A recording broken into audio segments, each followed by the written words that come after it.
ناظرین خبر شامل کرتے ہیں سکر سے۔ ہمارے ڈسٹرکٹ رپورٹر رحمت اللہ برڑو کی خبر کے مطابق سالانہ عظیم الشان محفل جشن عید میلاد النبی جامعہ نور مصطفیٰ الحسینی مسجد جعفر آباد نزد بھینس کالونی شکارپور روڈ سکر سندھ میں منایا گیا، جس میں خصوصی خطاب علامہ مولانا حافظ عبدالسبحان حسینی صاحب نے فرمایا۔ اس پروگرام میں خصوصی خطاب علامہ مولانا حافظ اللہ وسایہ مبارک انڈر حسینی صاحب نے فرمایا اور خطاب لاجواب علامہ مولانا حافظ محمد مظہر سعیدی صاحب نے فرمایا۔ خصوصی نعت خوان ڈاکٹر نیاز احمد منگی حسینی صاحب نے شرکت کی اور فقیر حاکم علی سومرو حسینی صاحب نے بھی شرکت کی۔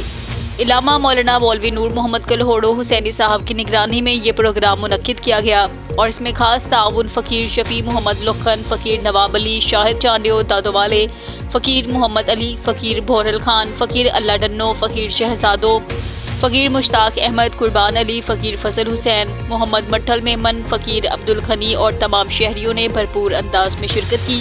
منجانب تنظیم اصلاح الفقراء حسینیہ نقشبندیہ پاکستان نیو تعلقہ سکھر سے